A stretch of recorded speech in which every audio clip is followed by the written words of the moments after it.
All right, let's see. Got a new homework assignment.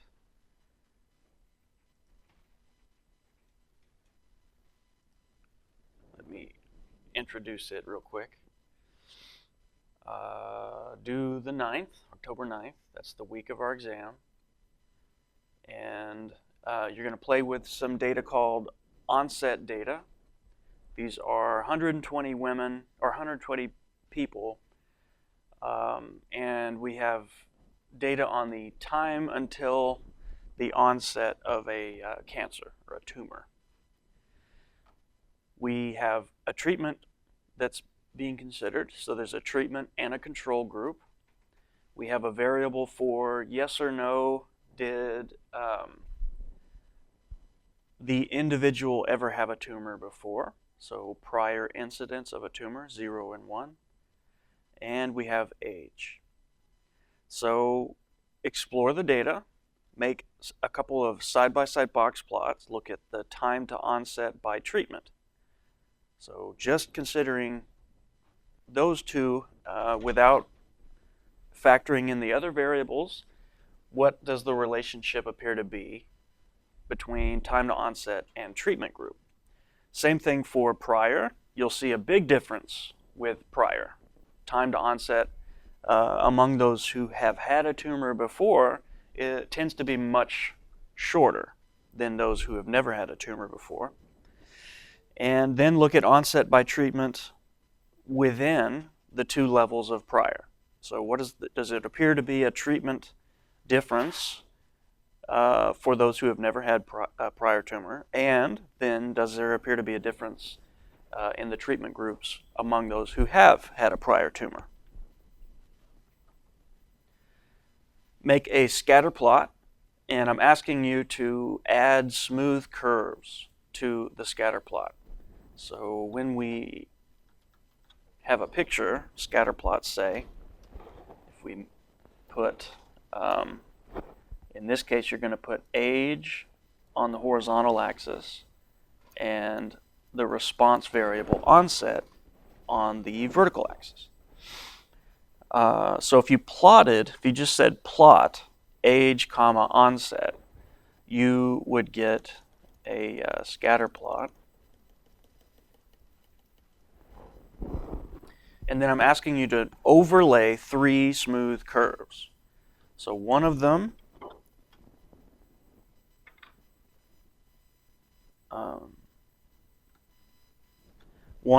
is just onset versus age overall. But then you're going to separate out onset for prior equal 1 and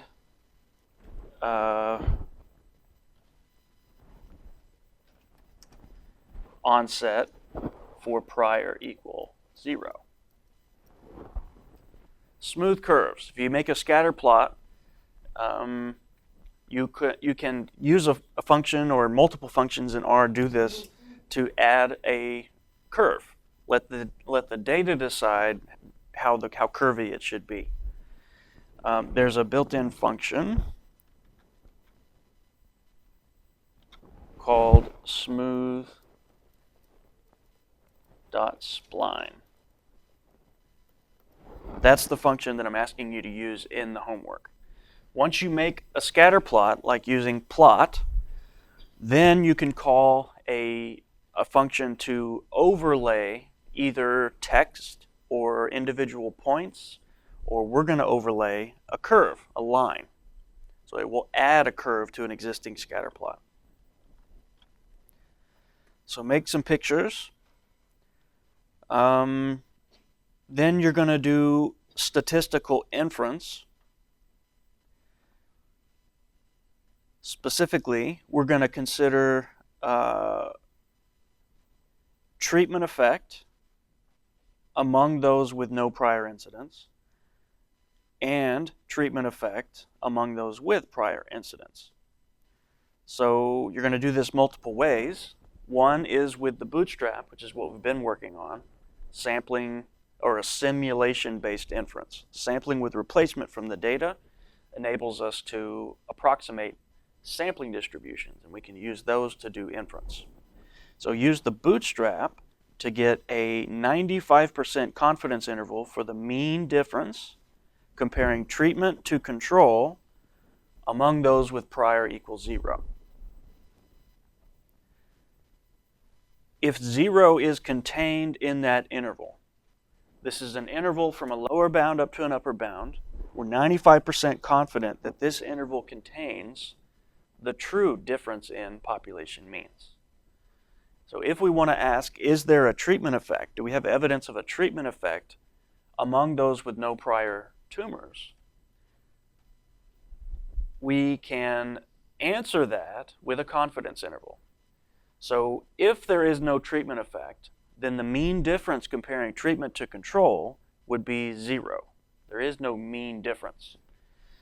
When you have a confidence interval, then, you can check whether that hypothesized value is inside the interval.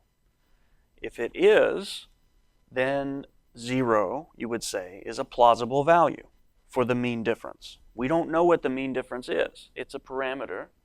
So we're going to use sample data to infer statements about its value. If 0 is inside my interval, then at 95% confidence, 0 is a plausible value. And I can't rule out the possibility that there is no difference. If the p-value, or if 0 is not in the interval, then you would reject. It is not a plausible value. And that decision, checking whether it's in a 95% confidence interval, is equivalent to doing a formal hypothesis test. If 0 is not in this 95% confidence interval, then you know that the p-value you would get if you did an actual test would be less than 5%. 95% confidence interval is the value inside of it, is equivalent to doing a hypothesis test with a null hypothesis that the truth is equal to 0. So if it's in the confidence interval, you know the p-value is not small enough to reject. It'd be bigger than 0.05. If 0 is not in the interval, you know the p-value will be less than 0.05. The confidence intervals and hypothesis tests are two ways of doing similar things. They agree with each other. Use the Bootstrap to do inference on treatment effect with prior equals 0. Then use what we're going to learn about, or what hopefully you already know about, but I'll review this week, classical inference. Bootstrap is kind of non-parametric, computationally intensive, simulation-based. Alternatively, we could use t-test. I'm calling t-tests classical inference because these are the kind of inference that we would have done, or pretty much all we could have done decades ago, before the advent of computers.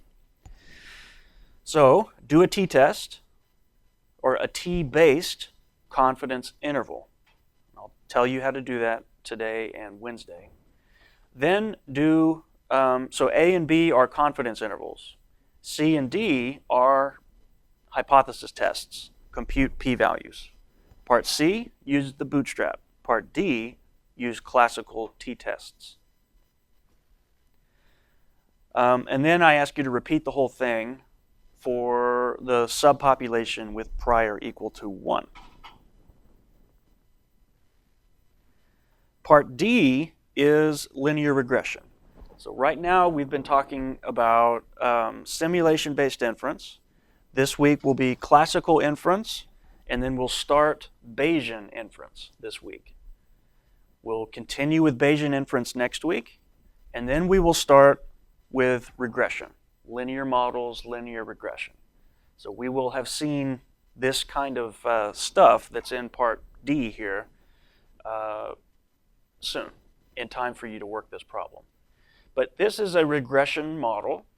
We say that response, the response for individual I, so onset subscript I, is equal to a linear combination of our predictor variables, or our covariates. So we would say response for individual I is equal to beta 0 as an intercept, a y-intercept of this line, or linear equation. Then beta 1 times treatment indicator. Treatment is either 0 or 1. 0 for control, 1 for treatment. So beta 1 is like the treatment effect. A coefficient for age, and I'm asking for age star, where age star is the mean-centered version of age. Age is, these are numbers like 35, 42, and so on. The intercept of a regression model is interpreted as the mean response when all the covariates are equal to 0. So it's like you're used to thinking of a y-intercept. Beta 0 is the mean when treatment is 0, age star is 0, and prior is 0. To make beta 0 a little more interpretable, since we don't have anybody in our data set who is age 0, if we transform age by mean centering it, subtract off the average age, now age star consists of numbers bobbing around 0. And beta 0 then would be interpretable. It would make sense. It'd be the mean onset for an average aged person. So you're going to treat age after transforming it to make it have mean 0. We have a term for prior. Prior is either 0 or 1. And then we have a term for the product of age and prior. And we'll see that that means an interaction. We're allowing for an interaction between age and prior. What that looks like practically is we have in mind this relationship between age and onset, and we want to allow for the possibility that there is one line for prior equal 1, say, and there is a different line, different intercept, and different slope potentially for prior equal 0. If you want to allow for a linear relationship between onset and age, then you could say linear model. Onset is the response equals beta 0 plus beta 1 age. If I want to account for or adjust for prior, then I need to put prior into the model. But if prior is only in the model as what we would call a main effect, then all it's allowing for is a shift in the intercept, but not the slope. When I put an interaction term in, it says the intercept can be different and the slope can be different. We will see that again soon when we talk more detail about regression. But this model right here is relating onset to treatment, age, and prior, allowing for an interaction between age and prior.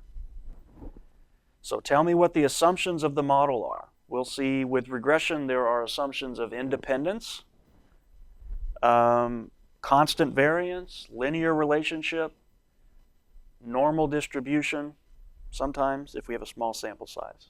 So what are the assumptions? Interpret the regression coefficients. When I say interpret the regression coefficients, I specifically said in terms of expected values of the response. We'll talk about that when we get to regression. But for example, beta 0, you would interpret it as the expected value of onset when treatment is 0, age star is 0, and prior is 0. Beta 1, beta 0 is an intercept, so it's a mean under a particular condition. Beta 1 is a coefficient for treatment, so it is interpreted as a mean change. It's a slope-like parameter. It's a mean change in onset that is associated with a 1-unit increase in that variable, age. So it's like a slope, but we interpret regression coefficients in terms of expected values, expected response. Again, we'll see plenty of examples of that. make a picture for diagnosing the model. Do the assumptions of the model appear to be reasonable or not? When we do statistics and use a method that has assumptions, we need to at least try to check whether those assumptions are reasonable. If they're not reasonable, then we don't have any business using the method. This picture in part 3 is one diagnostic picture that you can make for regression. And then you'll do inference. So give me a confidence interval for beta 1 and compute a p-value for the null hypothesis that beta 1 is 0. Beta 1 in the model here is the coefficient for treatment. If we're interested in, is there a treatment effect, beta 1 is the parameter of interest. Beta 1 is the mean change in onset comparing treatment 0 to treatment 1. And then we can say adjusting for age and prior status because they are in the model. So do inference on beta 1. And then the second problem is a Bayesian problem. Bayes' theorem is just a way to switch the ordering of conditioning. If you have information or a probability model that says the probability of y given x is such and such, Bayes' theorem allows you to switch the ordering and talk in terms of x given y. And sometimes that's useful in its own right, but it has specific value in the context of inference. So we'll talk about that this week. But Bayesian inference it's different. We don't compute a confidence interval and a p-value like we do in Stats 101. Frequentist statistics are confidence intervals and p-values. Bayesian inference, we actually wind up with a distribution, an estimated distribution for the parameter. Frequentist statistics says the parameter is a fixed unknown quantity, and we use data to try to estimate it. In Bayesian inference, we let the unknown parameter be a random variable, so we give it a distribution. We apply Bayes' theorem, and we wind up with a probability distribution for the parameter conditional on or given the observed data. Frequentist statistics thinks about it the other way around. There's some unknown parameter theta, say. We observed these data, and we can ask which values of theta are most consistent with our observed data. That's the idea of maximum likelihood, for example. But we're not saying anything about the probability that the parameter equals this is so and so. We're using inductive reasoning to say, here's a range of values for theta that are consistent with our data. Bayes' theorem is going to allow us to say things like the probability that the parameter is between 1 and 3 is 0.95. So Bayes' inference allows us to have a little more straightforward interpretation of the results. So in number 2, you're going to play with an imaginary clinical trial. And for this clinical trial, so you have people with a particular disease, say. Maybe these are cancer patients at MD Anderson. We plan to enroll 500 people in our clinical trial. And based on preliminary data, maybe other people's published research or our animal research maybe, we expect for adverse events, these would be health issues that come up that significantly affect the participant, but that are not necessarily causally linked to the intervention that's being studied. So for example, if you have cancer and you're in a cancer clinical trial, if midway through the clinical trial you have a heart attack, that is a major event, but it's not necessarily related to your cancer, and it's not necessarily related to the drug that we're giving you. But the the people who administer clinical trials, they have to keep track of these things, adverse events. Because, for example, if there's lots of heart attacks, even if we think that's not related to our drug or our illness, if there's lots of heart attacks, then we need to look closely at it and maybe even stop the trial. So suppose that beginning the clinical trial, we expect adverse events to happen in only 0.1% of the participants, 1 in 1,000.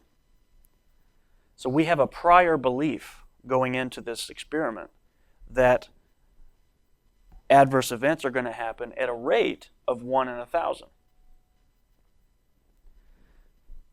As often happens in a clinical trial, you don't get 500 people on day 1 and randomize and get to observe them at the same time. More likely, you're going to have nurses and coordinators at MD Anderson who are watching charts and looking for people who meet the criterion for the study.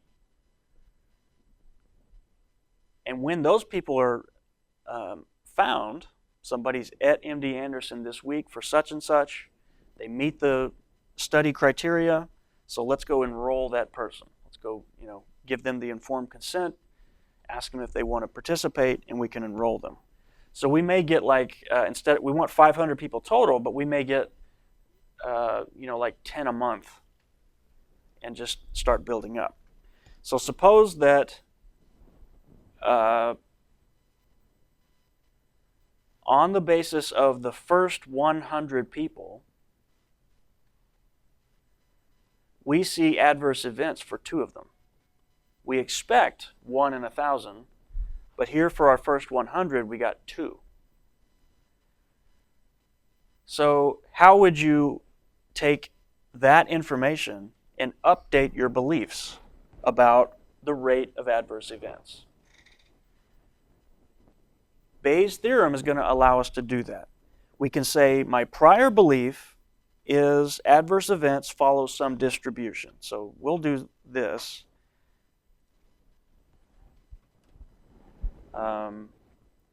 Clinical trial example.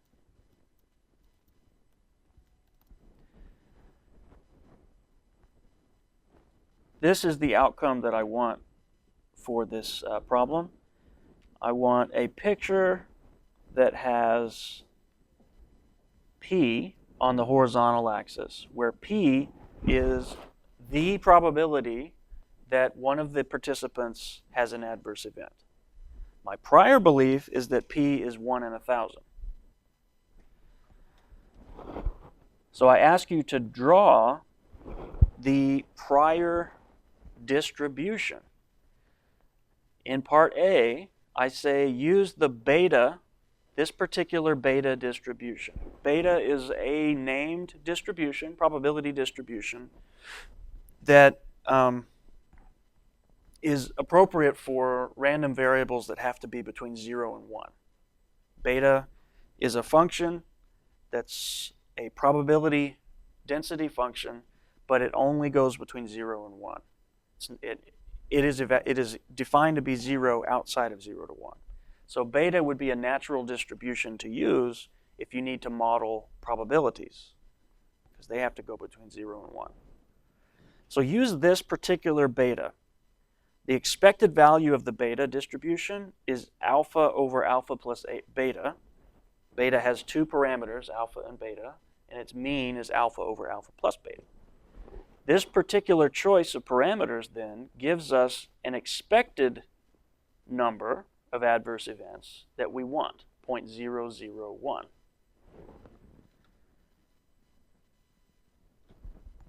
So if you draw the beta that has those parameters, you'll see something that looks kind of like this.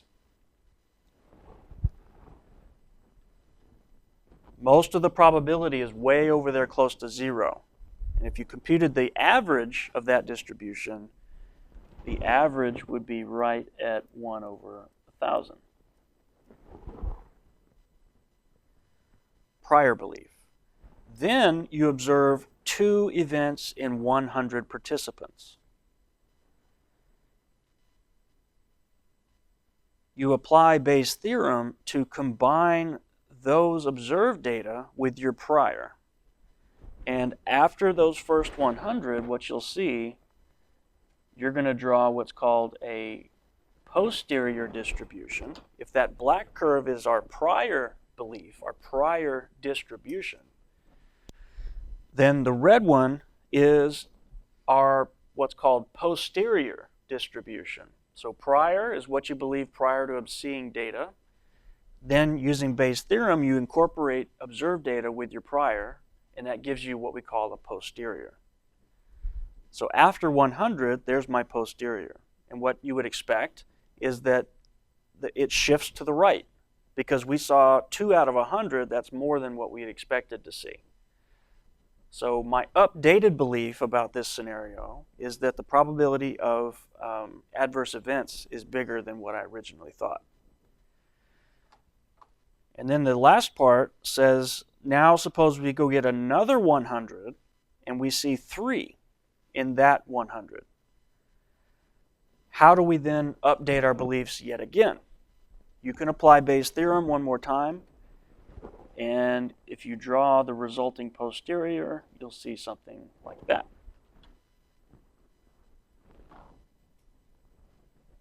So you're going to get to play with doing Bayesian inference.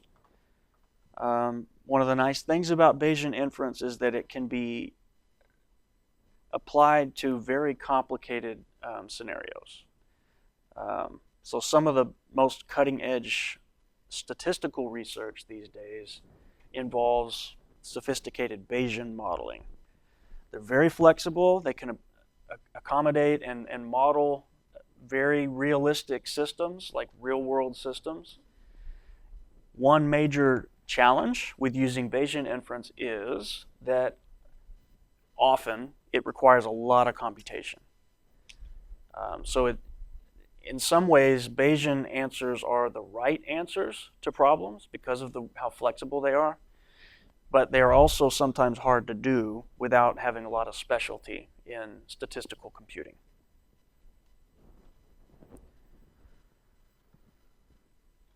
All right. What I wanted to do with our day today is look at a new data set. Under data, there is e-sigs. So I'm going to come down here to e-sigs. These are data that I got from the author of a paper last year. The paper was a study of mice where the mice in the study were randomized to 2 comparison groups. One was exposed just to usual air, and the other group was exposed to the vapor from e-cigarettes, electronic cigarettes.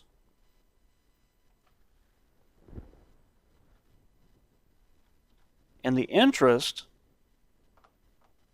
was in whether there were differences in inflammation in the lungs of these mice.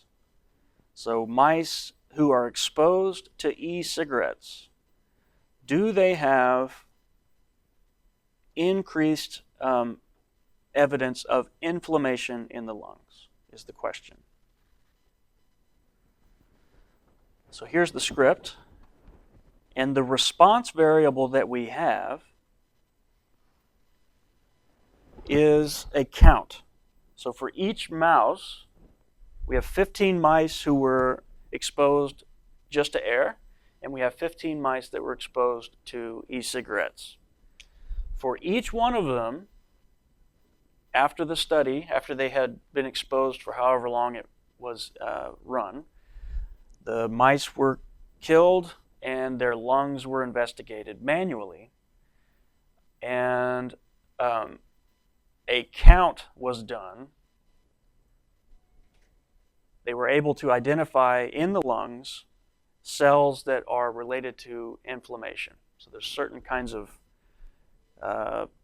cells that show up in response to inflammation. So count up inflammation for each of the mice, 15 in each comparison group. Let's load in the data.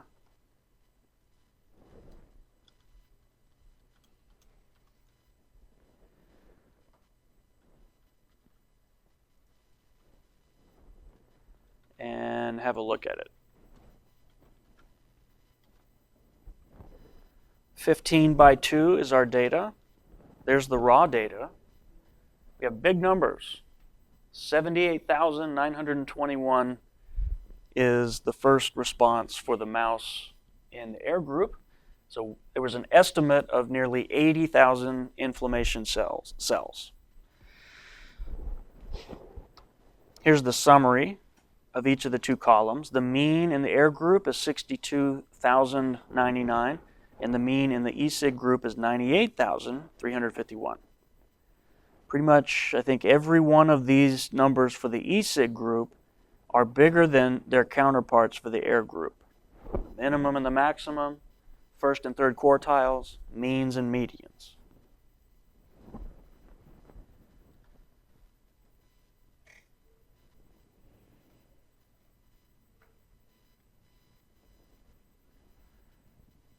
Let's use these data to do inference.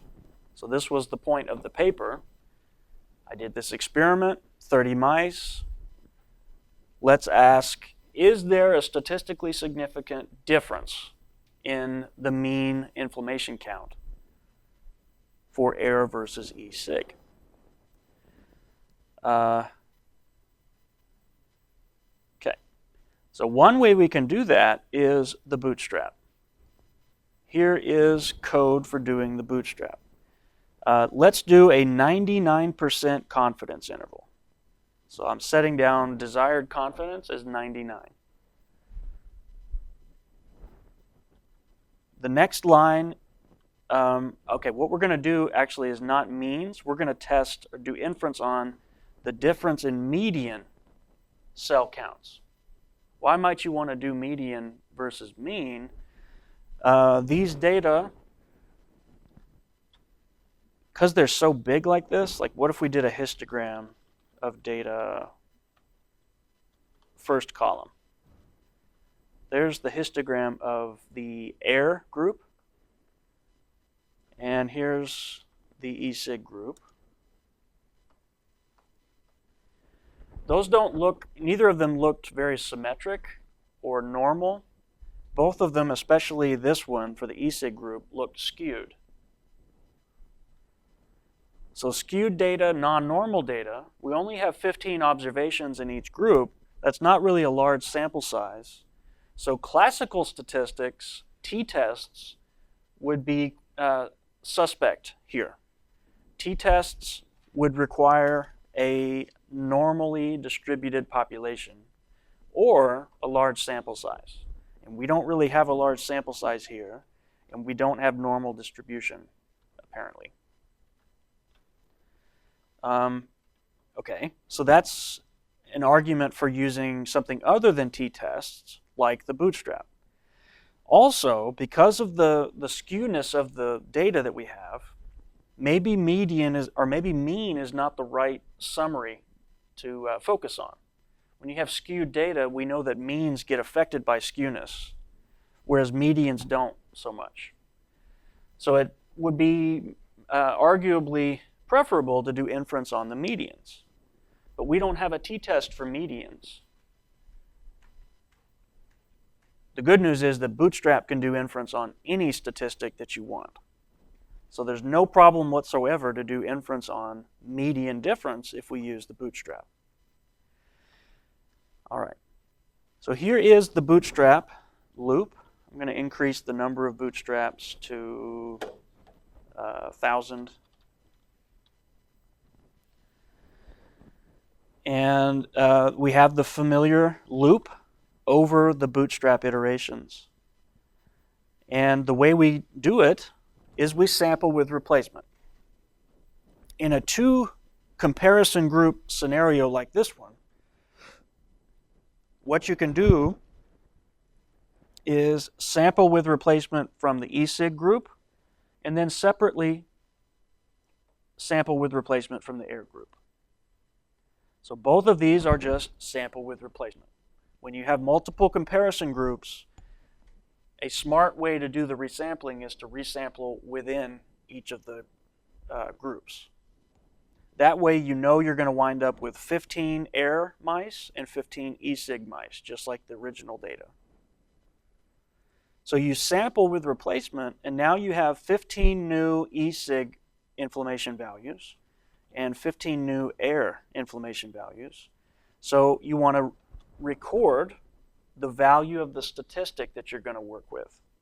If I want to do inference on median difference, a natural statistic would be the difference in the sample medians.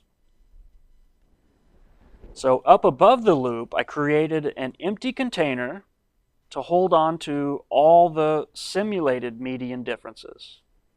Numeric capital B just creates an empty vector of length capital B.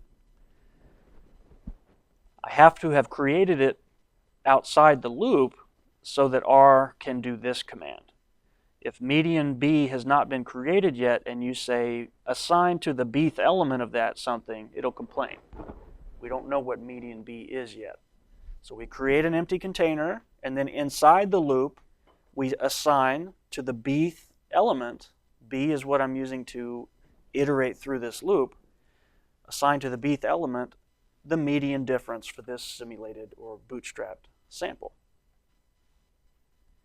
And then that resulting vector of 1,000 median differences is our approximation of the sampling distribution of the median difference.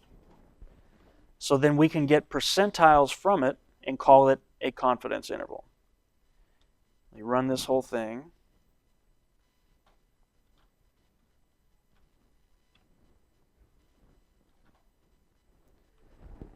Okay, I made a histogram of all the 1,000 bootstrapped statistics.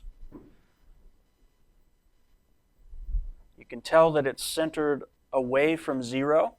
The bulk of it is to the right of 0, suggesting that the median for e-sig tends to be bigger. And then if you ask for the appropriate percentiles or quantiles of that 1,000 bootstrap statistics, if you say, give me, with a 99% confidence level, if that's what I want, then give me 0.5% to the left, give me the number that puts 0.5% to its left, and the number that puts 0.5% to its right.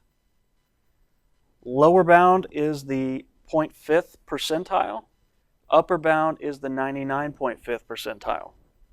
Between those two numbers lies the inner 99% of the sampling distribution. And that is a 99% confidence interval. So that right there, minus 4,089 up to 40,701, I'm 99% confident that the true median difference is inside there. Based on this interval, at a 99% confidence level, what do I conclude about whether the median difference equals 0? Does that seem like a plausible choice or an implausible choice? It's plausible because it's in the interval. 0 is contained by that interval. At 99% confidence, even though we saw a pretty substantial difference between these two groups, let me draw a picture.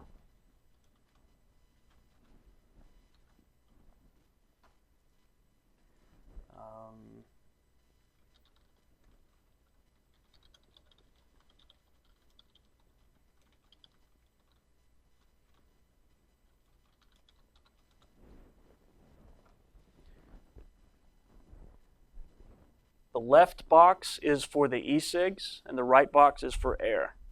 You can see with your naked eye that the e-sig group has a distribution that's shifted upwards with respect to the air group,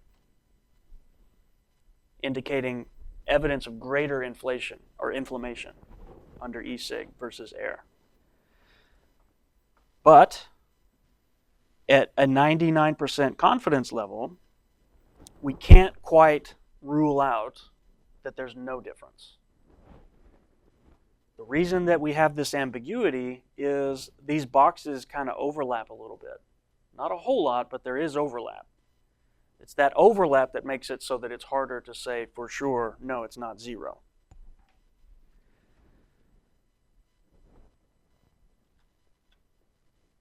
We could decrease our confidence level.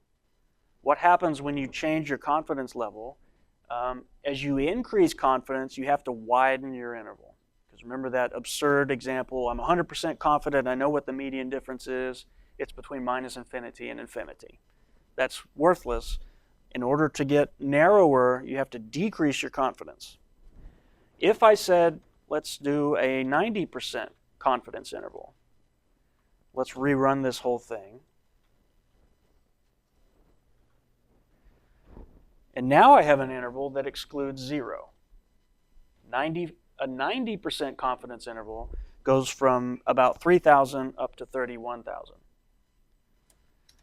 The wrong thing to do would be to play with the confidence level until you get an interval that says what you want it to say. So it would be misleading to publish a paper and say, a priori, we said 90% confidence. That's what we think is right. And you report this so that you can say statistically significant result. But you picked the significance level after seeing the data. So ideally, if you're going to do a statistical study, you write down your scientific question or questions. You decide sample size and the analysis you're going to do, and you state the level of confidence that you're going to do your tests at. I'm going to test at significance level 0.05. I'm going to get 95% confidence intervals, and I'm going to live with whatever I get. You increase chances of making spurious claims if you fiddle with, well, what if I change my p-value threshold to be something else? So think in terms of lay out as much of your analysis as possible prior to actually doing it. That guards you against being tempted to change things to make it look the way you want.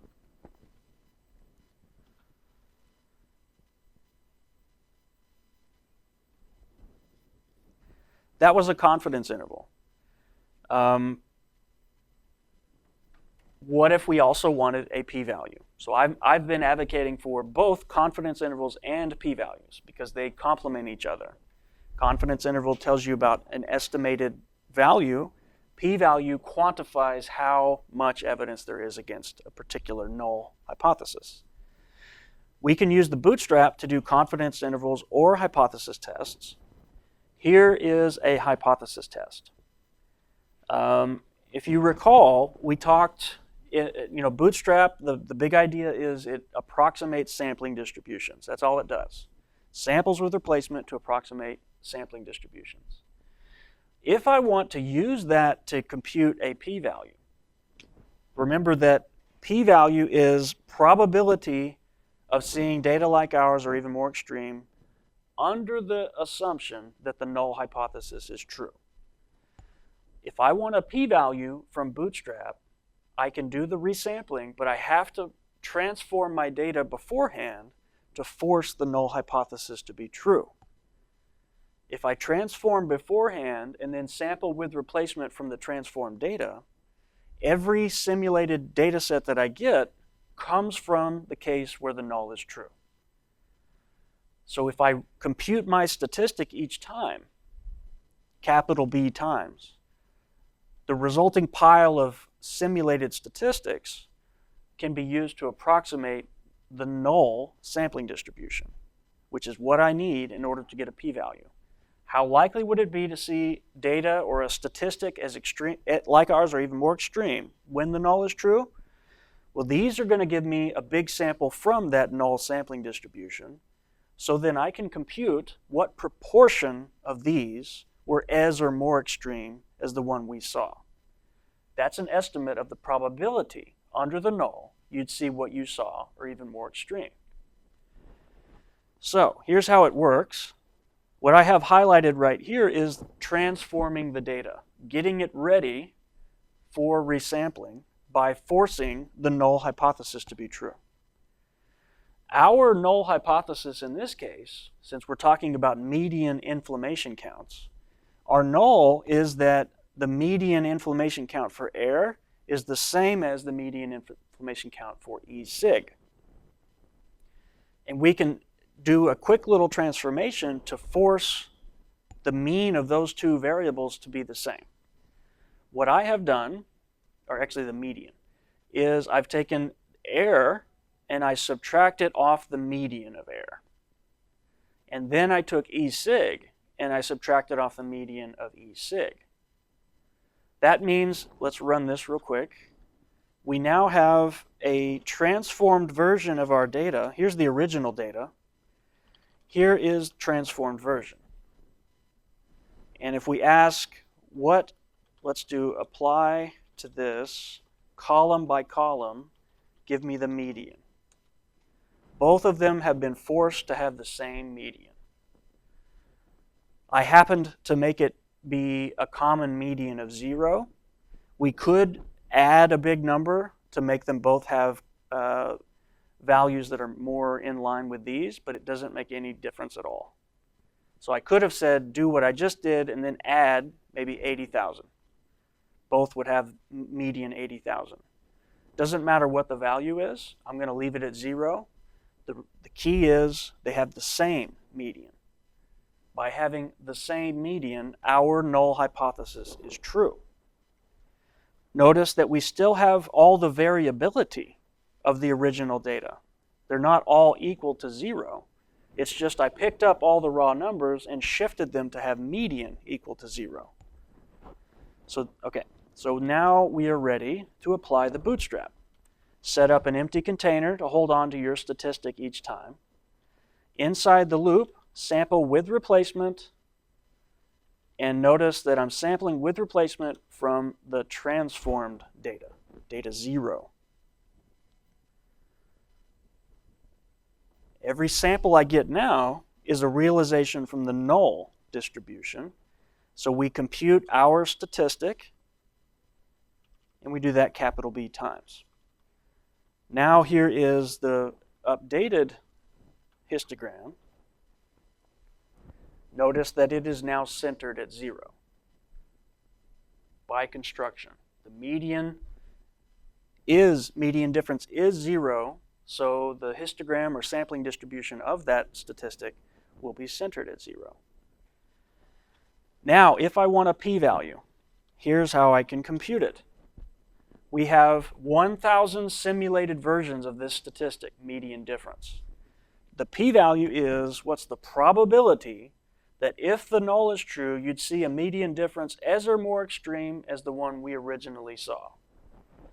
The one we originally saw, I called it median observed, 16,264. So if we look at this picture, what proportion of these simulated under the null statistics are as big or bigger than 16,264, which is right around in there? So what's the area under the curve, so to speak, to the right of our observed statistic? What's the probability under this distribution of seeing 16,264 or even bigger?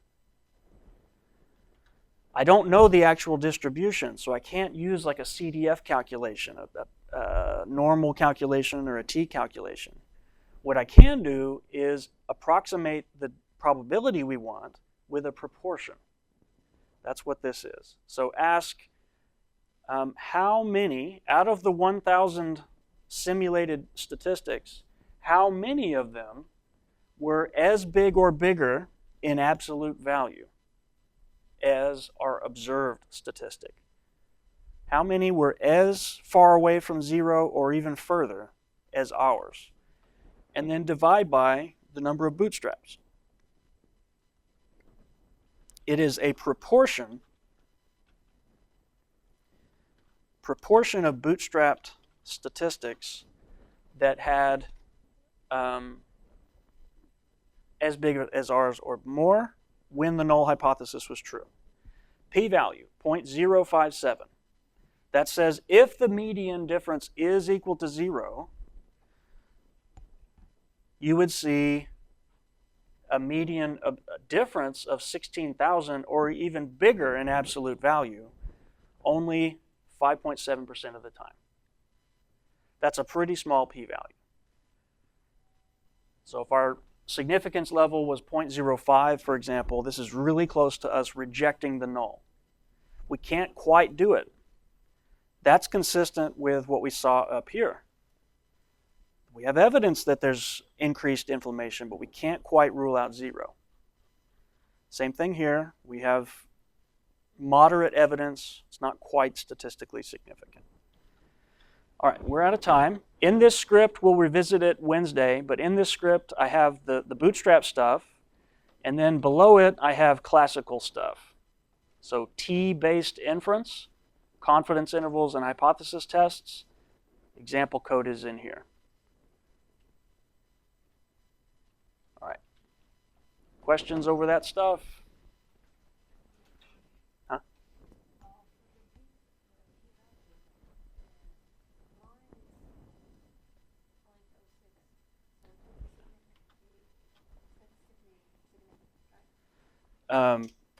Okay, so you ran the code and you got a different p-value than I did. Every time we run this, we will get a different p-value because of the Bootstrap is random sampling. So I got 0.057. If I ran it again, I might get something else.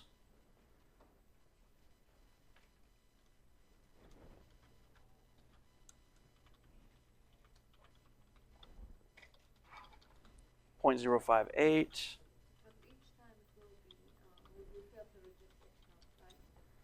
Each of these, because my p-value is bigger than, we were doing inference at 99% confidence. So I would be comparing these p-values to 0.01 to be consistent with the confidence interval. 99% confidence would be equivalent to a significance level of 1%. So you would ask, is your p-value less than 0.01? 0.01. If we were doing 95% confidence intervals, a 95% confidence interval is analogous to testing at a significance level of 0.05. So you would ask, is your p-value less than 0.05?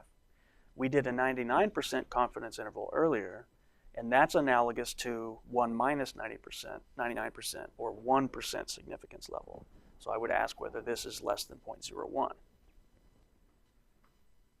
But each time I run this and each time you run it, you'll get slightly different numbers. That's just par for the course with Bootstrap.